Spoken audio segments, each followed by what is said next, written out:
Welcome. Lock your doors.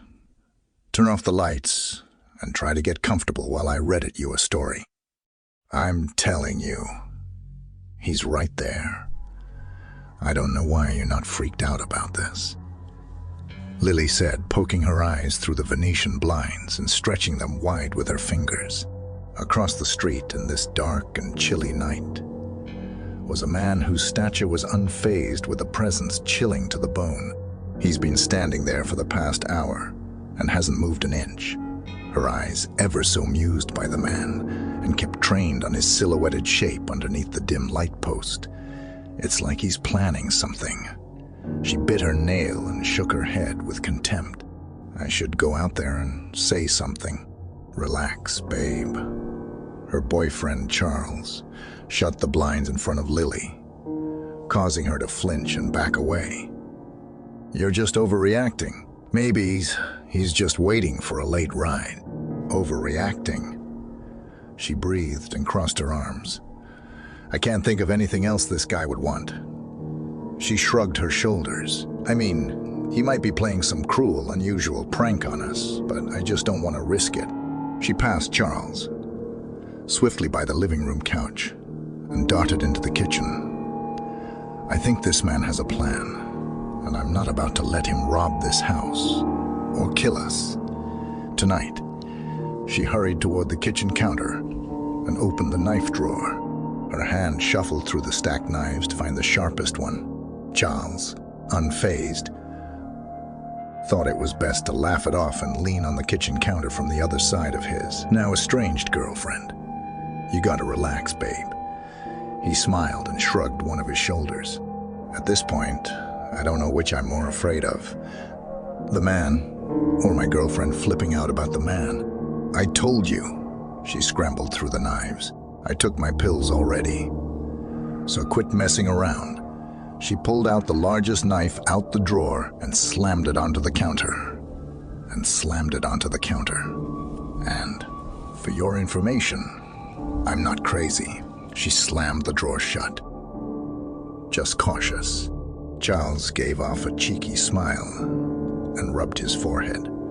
I don't think keeping a knife around you is the safest thing to do. Like, what if you accidentally stab me? Or what if you stab the both of us, huh? It's safer than whatever that freak has in store for us. Charles lifted his hands off the kitchen counter and waved them in the air. All right, he gave in. But if I find a lick of blood on my shirt, you're gonna owe me another one. All right. Lily pulled the knife off the table and dashed for the front door.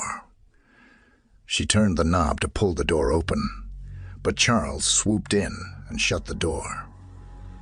Lily, fazed by what just happened, said, "What are you doing?" She waved the knife around in his face. "Step aside so I could go kill this jerk." Jesus, Lily. Charles backed off. "Watch where you point. That thing." He rubbed his mouth with worry. "Are you seriously still considering this?" "Yes." She gestured to Charles. "Now back off before I prick you with this knife."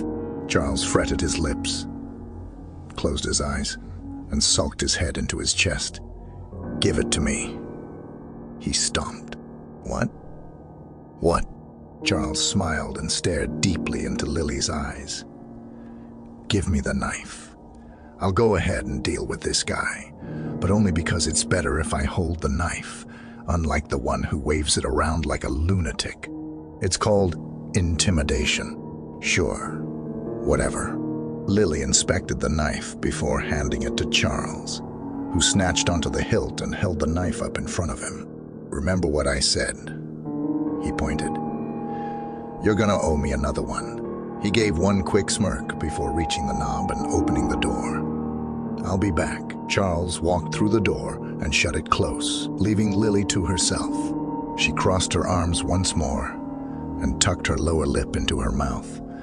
An ever-looming threat was on her mind, and she couldn't shake the feeling. Instead, she thought about all the terrible things that could happen. No, that wasn't a good idea, especially when her boyfriend's life was on the line. She should have been the one to confront the man, not him. Lily rushed to the Venetian blinds and opened them wide to see the whole view of the street. The night was still young with her patio, muted with a faint yellow hue. Her eyes strained at the row of dark houses around her own. But something was off. The man from across the street had vanished. Her eyes widened as she scanned the area for any signs of Charles or the man. That's when things started to feel off. To her right, outside, on the patio, was Charles holding out his knife. The knife twitched with his hand as his body stood motionless by the second.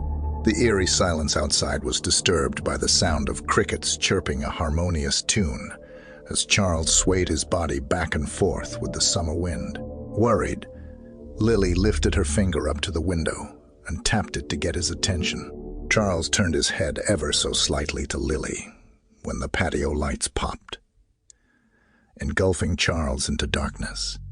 But he wasn't there. His complete existence vanished when the lights popped.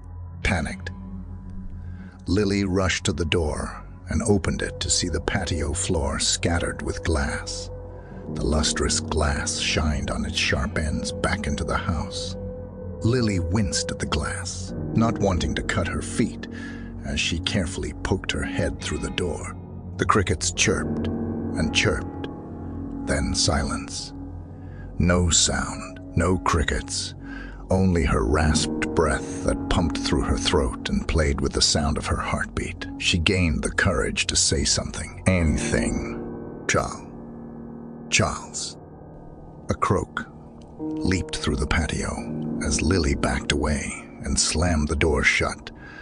Her hands quickly turned the dial of the lock and fumbled with the chain link lock above. She pushed herself off the door with a rattled body that stumbled toward the couch. Tap, tap, tap. Lily hurtled out a scream and kept her eyes trained at the Venetian blinds. Blinds that rattled with each tap. Tap, tap, tap. The living room lights flickered and buzzed.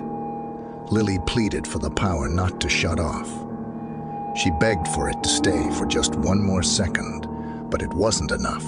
The living room lights shut off, along with the other rooms in the hallway, taking her deep into the abyss. Lily jumped at the scuttling down the hallway. Everything around her was an object as she patted the living room couch to guide her toward a weapon. She pulled out her phone from her pocket and shook it to turn the light on. She scanned the light across the living room in search of a weapon she could use. But right when she thought about going back to the knife drawer, a twisted face peeked its head out before vanishing out of sight into the dining room. Lily kept the light trained at the white corner, where she expected the face to pop up again. The scuttled sound welcomed itself again into the hallway. But this time she could see what was moving around. At the long end of the hallway, Charles stood there, staring deeply at a picture hung in front of him. "Charles," Lily spoke. She slowly walked into the hallway and kept the light trained on Charles's back. Charles hummed a soft tune, like an old lullaby. His body twitched and shook with each note. Light detached itself from the front of his body and emitted a harsh shadow that spread far into the room next to him. "Come on, Charles." She peeked at the other open doors leading into other rooms with their own void. "This isn't funny." She glanced into the living room, then back at Charles, who jerked his head a bit. She stopped in the middle of the hall and backed off, believing that someone or something was lurking in the other rooms. "Charles." She licked her lips and shimmied a bit closer to him. "Babe, what happened? Are you all right?" That's when Charles stopped twitching, as if his movements responded to her comments. His body was still. So perfectly still, Lily wanted to scream, but couldn't help but back off instead. His posture was as straight as a stick, with his arms shot down to his sides. Charles turned his head ever so slightly. Lily kept the light pointed at Charles and gasped. Then his head stopped turning. Lily listened closely to the sound of her breath. Charles snapped his entire back down to the back of his feet and showed the blood scattered across his face. A face plastered with an unruly grin with bleached skin, pupils dilated beyond humanly possible as he stretched his arms towards Lily and said, "You owe me another shirt." He laughed viciously. Lily placed a hand over her mouth and gagged. She wanted to vomit. She wanted to leave and never come back. She backed away from the grisly sight and stared down at the floor. But she could only go so far if it wasn't for the figure behind her blocking the way. Lily gasped and looked up to see Charles staring right at her. Charles smiled and screeched while running towards her. The phone dropped to the floor as Lily's screams were drowned out by the ear-splitting croaks.